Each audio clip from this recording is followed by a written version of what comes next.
So I was just in my garage thinking about like everything and doing some work, and I remembered that I had created this lecture just as like something to do if we got bored, if we wanted to do something different, and also because someone had asked me to like if I ever want to do a guest lecture, like to have something ready to go, and then another instructor and me could trade and just kind of offer something different to our classes, so it's just not the same person all the time. But anyhow, I thought maybe like it's slightly related to the job search, and for that reason, I'm just gonna go ahead and record it and put it out there. And if you watch it, great, and if you don't, I understand. So all right, so let's just get going on it. I'm going to introduce this concept of risk, risk as a business concept, completely outside of the design world. When I first learned about risk, like I always had an idea that it was something people talk about, like how risky is that business, how risky is that industry, those sorts of things. And investment capital, investors, they ask themselves questions when they decide how risky it is to invest in something, right? So they'll say like, let's do a risk analysis. What is their debt to equity ratio? How likely am I to get my money back? Will this pay dividends? Is Uber poised to make money this year? Is Tesla gonna release a new product? And that's how they're assessing risk. They're wondering how risky the investment is. And this book that I read called The Innovation Blind Spot by Ross Baird, he talks about how risk assessment models, even though they make a lot of like super wealthy people, because they correctly predict what will and won't be risky, what is a sure bet for your investment capital and what isn't, there's a lot of problems with them. And so to illustrate what some of those problems might be, I'm going to go to maybe a more familiar example of venture capitalists, and let's talk about these guys, the dragons. So how are the dragons assessing risk, right? You've probably heard like Mark Cuban say, I don't quite get the idea, but I like you, right? He's connecting with the person. And you might hear Lori saying, I have the right platform for moving this product, right? I have the right network for moving this product.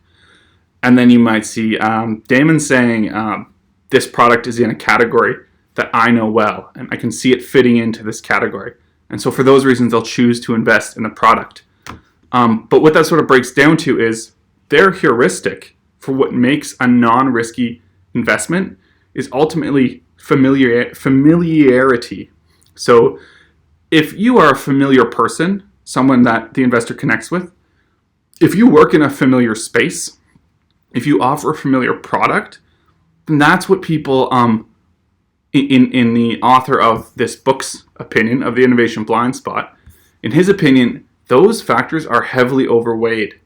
And if you are not familiar, if your idea doesn't fit an existing model, then you will be considered risky, right? And risky is bad because you don't want to put your money into like a risky pot unless there's like a super high level of return. Now, here's the problem with that model. If an amazing idea comes from someone you don't know, and they're talking about an industry you don't understand, and a product that you don't click with, it doesn't actually mean it's risky. It just means that, maybe you don't understand it. And if you think about all of the best ideas that like ever came out, the internet, computers, the early origins of insurance, believe it or not, shipping containers, cars, fast food.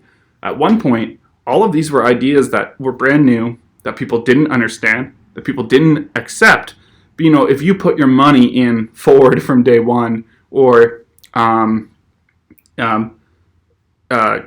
computers in Apple from day one, or in shipping container companies from day one, before massive globalization occurred, you're going to be a very wealthy person, right? Even though those ideas seemed crazy at the time. So where am I going with this? Right. So these things seem risky, but in fact, they are low risk. We are just blind to the low in this risk.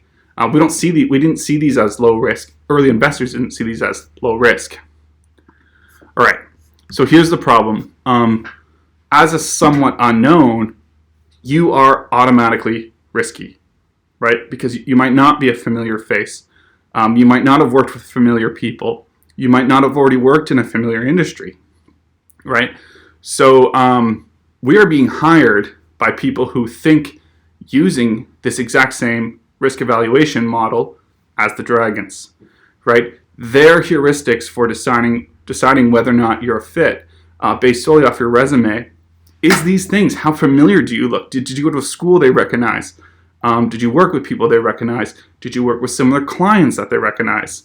And if you didn't, then they're going to see you as risky, regardless of your potential as a designer, right? So there's this question. What if you are the low risk idea? What if they are blinded to the low part of your risk? What if they are blind to your risk mitigating factors?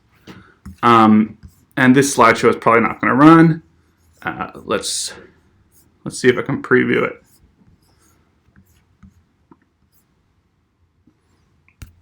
So what happens, what I have come up here is all of these things that we as designers think make us low risk, right? So we know about color, type, contrast, form, shape, emphasis, proportion, hierarchy, repetition. We know about negative space. We've read books by people like Ellen Lupton, C.P. Pinellas, and Don Norman. We assess a design's risk based on how neatly all the layers are organized in an InDesign file. We know how clean, how a nice clean paragraph looks, and we care about things like, oh, did I flatten the transparency properly? Is this actually going to print? Is the kerning perfect? Is the die line down to the millimeter? These are the things that we care about as designers. But to an executive, does that constitute low risk, right? To an HR hiring person, does that constitute low risk? It might not, right? And sort of that's the problem. Maybe it makes us see how here we think we're like visibly low risk. Well, maybe we are invisibly low risk if those are the only things we're selling in an interview and in a resume, right? It probably makes us this low risk.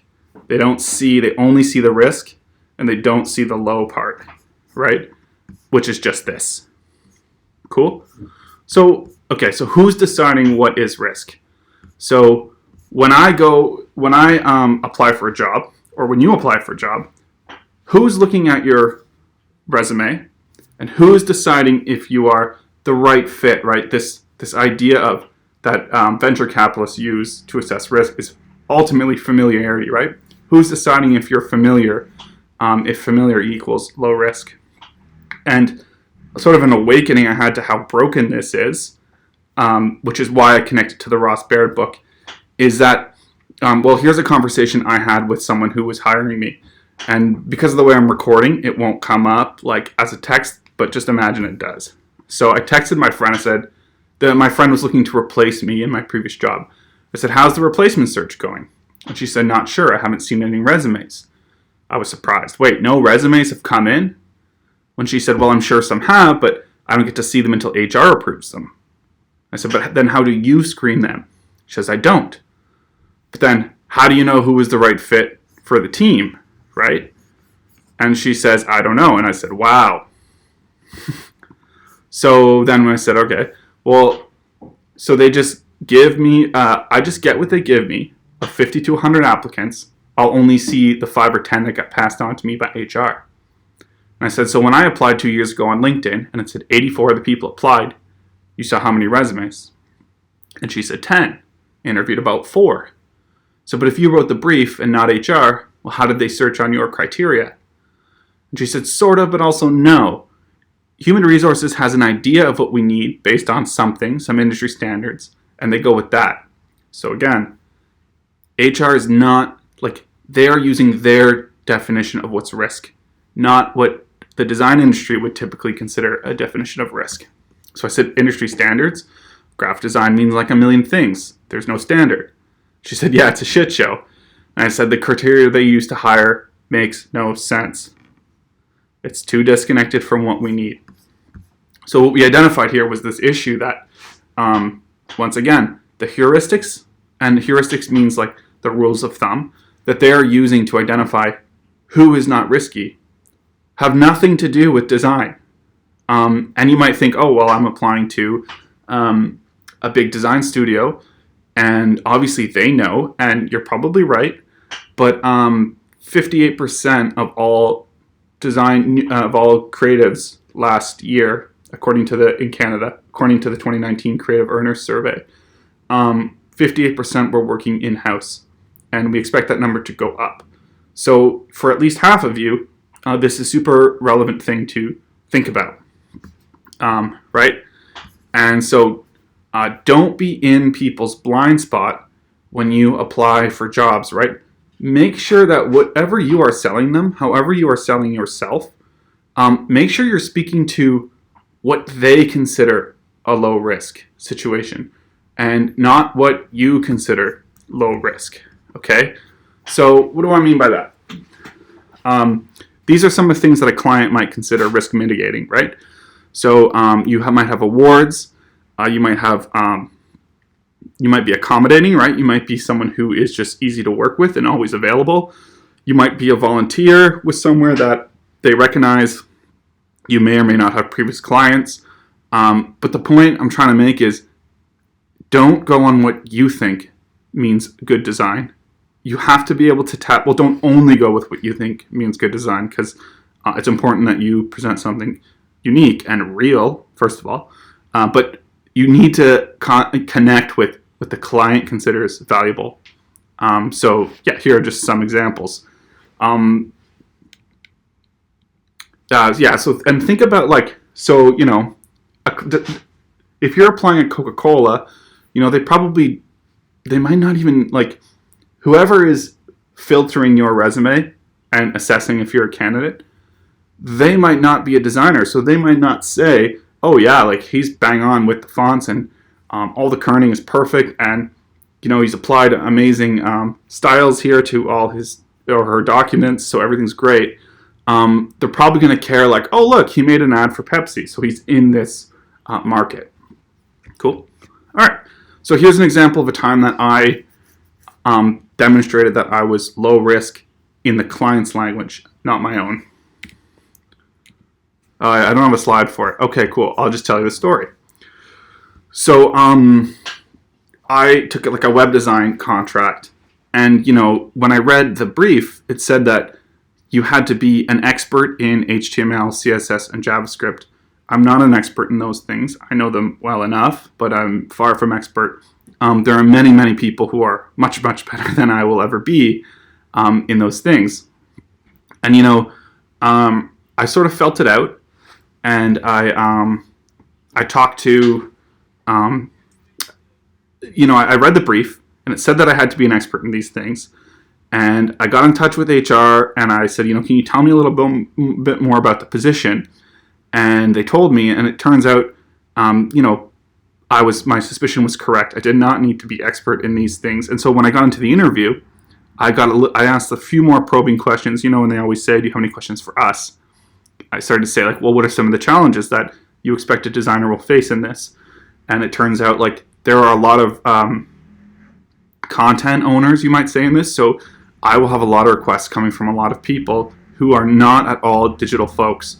And to them, what I do seems like I'm an expert. But really what the design manager needed was someone who was patient and communicative, and someone who could manage expectation and be kind and understanding to clients who are internal stakeholders who are impatient or lost or just need a hand working with something on their webpage, which probably isn't even code related in the first place, right? So what they thought was low risk was an expert coder, but what was actually low risk was someone with a bit of internet knowledge and a whole lot of patience and understanding. And so in the end, that's what I identified, and that's what I sold to them. And when I got in the interview, I said, look, I'm not an expert in HTML, CSS, and JavaScript. I know enough to do this job, but what I am an expert in is basically customer service. And so, I got that job. And that's what I mean by identifying where the risk is for your client, because you don't know at first, and they don't know either.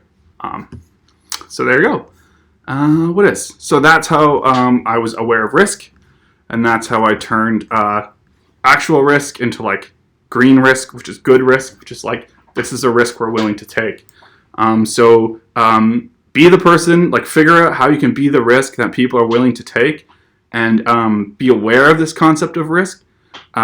I was showing this to a friend of mine, and he said there's a internet people called The Future, THE space FUTR, and he actually has the exact same concept, but delivered from like a different perspective.